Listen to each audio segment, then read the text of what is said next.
Hey! Tambala na! At eto na sila, ang nag-iisang masugid na tagahanga ni Nicole Yala. Chris Chuper!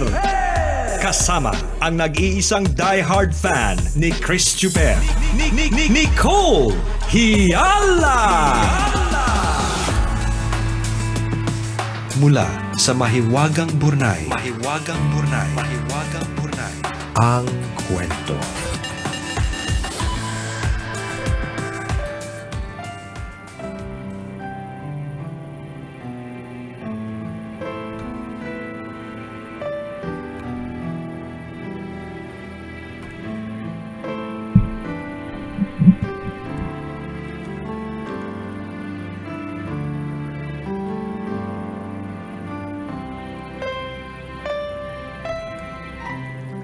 Dear Nicole and Chris, magandang araw sa inyo at sa lahat ng mga tagapakinig.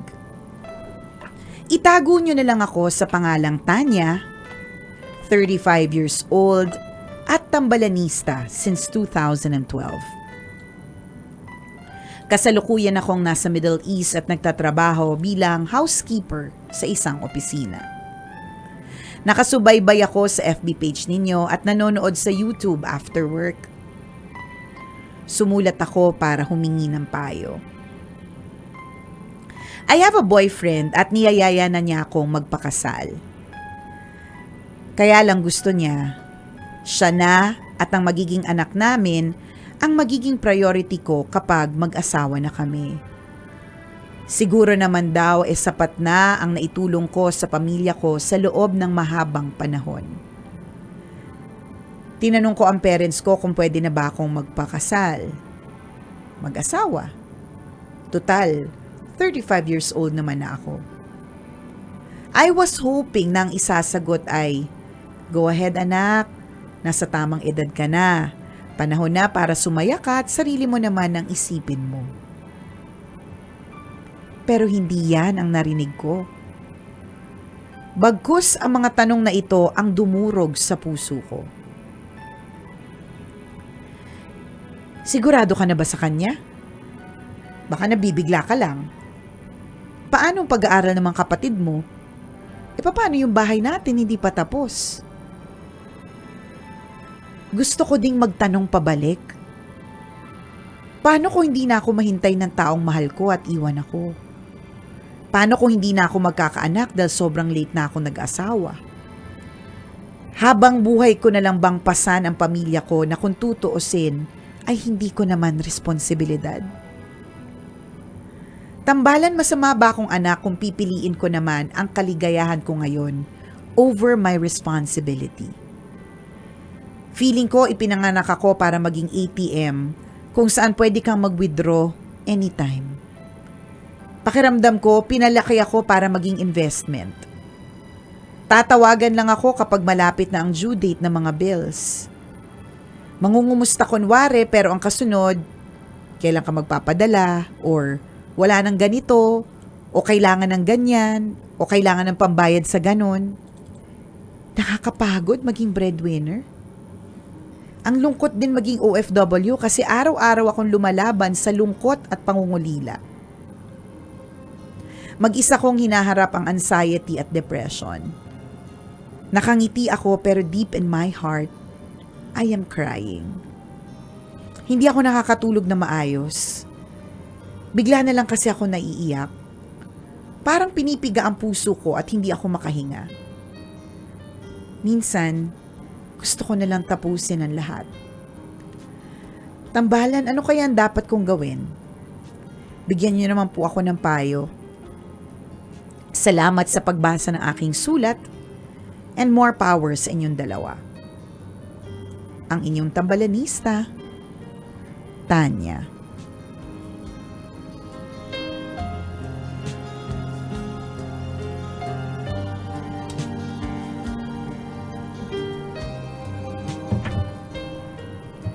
Hi, Tanya. Ito na naman yung mahirap na mahirap na pag-usapang usapin . Correct. Sobrang Sobrang debatable nung nung topic, nung sitwasyon niya. Especially because we are Filipinos. Yes. I think that's it dahil Pilipino tayo. Kasi ang kultura sa ibang bansa, talagang at the age of 18, dapat kaya mo na yung sarili mo. And parang parang it's a given. It's a given na dapat kaya mo na yung sarili mo, dapat hindi ka na umaasa sa magulang, 'di ba? And Yes. vice versa, yung mga ganun, 'di ba? Sa Pilipinas kasi yung tinatawag na utang na loob, yung tinatawag na yung ganyan. Kaya debatable po talaga bilang una, mga anak din tayo ng mga magulang natin, partner na tinutulungan din natin, at pangalawa, bilang mga Pilipino tayo. Ano talaga yan? Pero Laganap ito. oo, laganap talaga. And Hindi nag-iisa ang kwento mo, Tanya. correct, 'di ba? So wag mo isiping unique ka. Charot. Inaway. Lagay special ka? Ikaw lang ang nakaka-experience ng ganyan. Huwag ganun, te. Hindi ka special. Charot, diba? Ang sinasabi namin, hindi special, meaning, it's not uncommon. Yes, diba? yes. Yung kwento mo ay very common. So, ngayon, ang tanong mo sa amin, ang dami mong questions masama ang isa is yung masama ba na piliin ko naman ang sarili ko over my responsibility towards my family. Hindi yun masama. Sa palagay ko, hindi yun masama. Syempre, kailangan mo ding maging masaya. Syempre, kailangan mo ring magkaanak, 'di ba? So, nape-pressure ka na at 35. Although ako, I must say ano na ngayon, moderno na po ang panahon at hindi po totoo na yung paniniwala na natin dati na pag late 20s, kabahan ka na kasi hindi ka mabubuntis. Kapag sa 30s, ganyan. Maaaring hindi ka katulad ng 20-year-old plus early 20s na kung magbuntis na halos walang komplikasyon, pwede pang mag-handstand, headstand, pwede pang magtumakbo, 'di ba? Maaring ganun, maaring mas may complication because it comes with the age. Pero posible. So yung fact na yon, yung magpagkakaroon ng anak at a late age, tanggalin mo muna yan sa sa isipan yes, mo. Kasi lalo ka ma-stress. Lalo ka ma-stress. Yes. Hindi pa naman nangyayari. And uulitin ko, based on experience, ako po ang aking bunso, I got pregnant at 38. 'Di ba? So, kaya pa, may time ka pa. Kaya, 'di ba? So, wala, meron akong friend, kakabuntis lang, ka-age natin 42. 'Di ba? So age is just a number. So kaya 'yan. Plus kung hindi kunyari feeling mo hindi mo na kaya, may siyensya and laging may miracle. So tanggalin mo muna yung pagkakaroon ng anak. Doon na muna tayo doon sa papayag bang magpakasal at kung yung payag na magkaroon ka ng asawa. Ang nakakalurkay kasi dito, yung asawa mo may pagbilin na. Yan yung nakikita ko magiging problema. Kasi pwede namang hindi 100% na ang responsibility. It's okay to choose yourself. Kasi, syempre, kailangan mo na rin naman yun. And, siguro na, ako natatandaan ko, partner ng 30 na ako, yung pa-30 na ako, talagang yung dasal ng nanay ko na magpakasal ako, talagang aabot langit na talaga, partner. Sa bagay, kanya-kanya gusto niya talaga. ipagtabuyan ng nanay mo, no? Parang ang tagal na nitong border na to. Ano ba, naawa na ako sa anak ko, wala nagkakagusto. Wala nagkakagusto. Ano ba yan, hindi gustuhin, lagi naloloko. Ganun, pero sa bagay, iba-iba. And pero yung nanay ko, partner, may mga responsibilidad pa rin naman siya. I mean, alam naman niya din sa sarili niya na kapag nagkaasawa na ako, 'di ba? Hindi na ganoon. And dapat mong ipaintindi sa magulang mo 'yon na kailangan mo rin piliin yung sarili mo. Kat in the same way na pinili din nila magkaasawa at iniwan din nila yung mga magulang nila. So, dapat ikaw din. What makes you any different? Hindi ka nga unique, di ba? Huwag ka masaktan, Tanya, ha? Hindi ka masaktan na sinasabi lang natin. Yung sitwasyon mo, hindi unique. Yung sabi mo sa nanay mo, di ba iniwan mo rin naman yung nanay mo? Sabi, nalulungkot na nga ako. Inaaway niyo pa ako. Sa amin ka kasi hihingi ng payo. Alam mo na dapat dapat gets mo na kapag kasama ka humingi ng payo, pwedeng hindi kami makatulong. Di ba? Pwede mo kasi sabihin sa magulang mo na, di ba iniwan mo rin naman yung magulang mo? Ikaw nga sabi mo ikaw nga. Ikaw nga tapos nag-anak ka rin ba't ako hindi pwede? What makes me different from you? Sabi ng tambalan, hindi ako unique. Diba? lahat ng mga magulang na nagkaanak at yung anak ay gusto mag-asawa, hindi po unique setup yun. Totoo, diba? totoo. So, I think kailangan mo yung i-establish. Kasi ang magiging problema dyan nakikita ko, partner, hindi man kunyari, kailangan ma-establish mo na hindi na 100% yung bigay. Tapos ang problema kasi dito, yung asawa mo, talagang sabi niya, hindi na dapat. Doon magkakaroon ng problema kasi posible magsinungaling ka na. Yun, alam mo, doon pa lang may mga dahil asawa mo yan, ako, magiging, syempre, mas malakas na yung impluensya niya sa'yo kasi siya yung mas madalas mong kasama. Correct. Di ba yung magkakaroon ng ganon? So, dapat ngayon pa lang, ilinaw mo na sa magulang mo, I deserve to be happy. Correct. Hindi niya naman kayang ibigay yung kayang ibigay ng jowa ko eh. Di ba? Totoo yun. Pero actually, tama yung sinabi mo, partner. Agree ako sa lahat ng mga binanggit mo. Totoo that yung argument nito o yung opinion nito can vary from person to person. Depende sa kultura ng pamilya. Depende sa pamilya, depende din sa tao. Kasi may mga tao naman talagang kahit hirapan sila, pero happy silang ginagawa kasi yun sa pamilya nila na tumutulong. At lalo pa kung madaming extra. Oo, Parang anong oo. rason para hindi ko naman ibigay. So talagang marami naman ang gumagawa. So pwede nilang sabihin, kami nga nakakaya namin, dapat gawin mo rin kasi utang na loob natin sa nanay at tatay natin, yung buhay natin, di ba? Diba? Correct. Eh. So yun yung sinasabi nating argument o sinasabi nating debatable. But in your case particularly, kung alam mo sa sarili mo na talagang nahihirapan ka na, let your family know it. Di ba? Ma, nalulungkot po ako dito. Maaari nakikita nyo sa picture, masaya yung masaya ako, maganda yung mga lugar na pinupuntahan ko. Huwag kayong magkaroon ng impression na okay ako dito lagi, na komportable ako. Siyempre, nakakita ka na po ba man ng picture na nasa harapan ng slide na malungkot? Diba? Siyempre, lahat ng picture ko masaya. Lalo na kung tourist spot ang pupuntahan. Pero ang di mo alam. Yes. Diba? Yung hirap. Correct. And feeling ko maintindihan yun ng nanay mo, lalo na. Di ba, ma, ito ako, malungkot ako ngayon, miss na miss ko na kayo. Tapos, alam mo, yung maramdaman ng nanay mo yung paghihirap, para hindi siguro siya mag-demand ng matindihan tungkol sa iyo kasi minsan may mga 'di ba may mga kwento tayong hindi natin alam. Correct. O hindi alam ng pamilya natin na nasa Pilipinas. Kaya ganoon sila makahingi. Na hindi natin i-bother ng sabihin sa kanila yung paghihirap. Oo, na parang 'di ba kasi nga ang thinking nila, ate, bigyan mo ako ng bibili ako ng sapatos gagamitin ko sa graduation. Ate, si pala kailangan ng bagong bike kasi magsa-summer na. Tapos mag-outing kami ha. Oo, ganun yung thinking ng family mo dito kasi nga hindi mo pinapaalam sa kanila yung tunay na pinagdadaanan mo. May good side din naman na hindi nila alam yung hirap mo para hindi din sila mag-alala. Pero mas maganda, in your case, sa tingin ko lang, mas magandang alam nila yung tunay na pinagdadaanan mo para hindi sila mag-demand ng todo-todo sa'yo. Paano yung bahay, anak? Paano yung grocery namin? Paano yung pambili ko ng duster? So kumbaga partner, parang kung alam nila, kasi sasabihin mo, katulad ng sinasabi mo, mag-a-adjust din sila. Correct, maaawa sila sa'yo. Tsaka mag-adjust sila dun sa lifestyle nila. Diba? Kung halimbawa, dahil porke alam nila na ang kanilang anak ay nagtatrabaho sa abroad, diba? Baka mas magastos sila than usual. Diba gano'n naman, kapag ka maiksi ang kumot, magtiis, mamaluktot. matutong mamaluktot, diba? Pag maiksi ang kumot. So, gano'n din. Kapag ka ganito na lang yung ibinibigay, you are also teaching them na mag-budget, mag-adjust sa sitwasyon. Correct. Kasi maaaring hindi nila alam yung yung kwento mo eh. So, you tell them your story. Ngayon, baka sakaling makatulong. Correct. Ngayon, kung alam naman nila, alam na this. Sabihin mo sa kanya na, well, this is a decision that I will make. Tapos, kasi gusto ko rin naman piliin ang aking happiness. Correct. Diba? Sabihin mo, self-love. Yes. Napakahalaga po ng self-love. You cannot give what you don't have. Self-sufficiency. Lagi nating sinasabi yun. Diba? At kapag hindi ka self-sufficient, hindi mo mahal yung sarili mo kasi malungkot ka na. Diba? Wala kang partner, wala kang jowa. Ang ending nito, posible na patuloy ka pa rin magbigay sa family mo financially, mag-help, pero may sama na ng loob. Correct, diba? correct. Yung may Totoo. galit na, may hinagpis na, eto na naman sila, nakakainis, sila ang dahilan kung ba't hindi ako natuloy sa pagjojowa, ganun.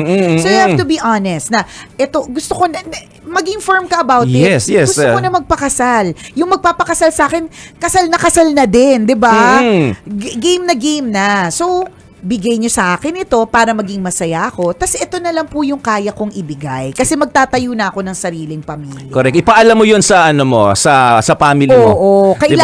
Kailangan malinaw sa kanila 'yon. At sa mga pamilya na ganyan na dependent, intindihin nyo naman. Hindi lang naman kayo yung nabubuhay eh. Correct. Sila din kailangan nilang mabuhay. And yung happiness does not only mean financial happiness. Diba? Nandyan yung yung happiness dahil in love, happiness dahil may anak, 'di ba? Yung mga Oo, ganun. tsaka ano yun, parang dream come true para sa kanya yun na magkaroon ng asawa at bumuo ng Yes. sariling pamilya. Correct. 'Di ba? So ibalato na natin sa kanya yun, 'di ba? Ipaubaya na natin sa kanya yun. Nakakalungkot lang talaga sa kultura nating mga Pinoy, no, na talagang pag ang isang tao nakarating ng ibang bansa, ang tingin natin mayaman na, Agad. na parang 'di ba sa probinsya ano yun ganun pa rin yung setup na yung anak niya nasa abroad. Oo. Yung anak niya na seaman, nagbabarko. Na parang pag of course may kasamang pride pag kinikwento, kaya lang minsan ang nagiging impression ang daming pera. Correct, lagi. Oo, na kaya ang tendency nitong mga nasa ibang bansa, 'di ba? Sila yung laging inuutangan.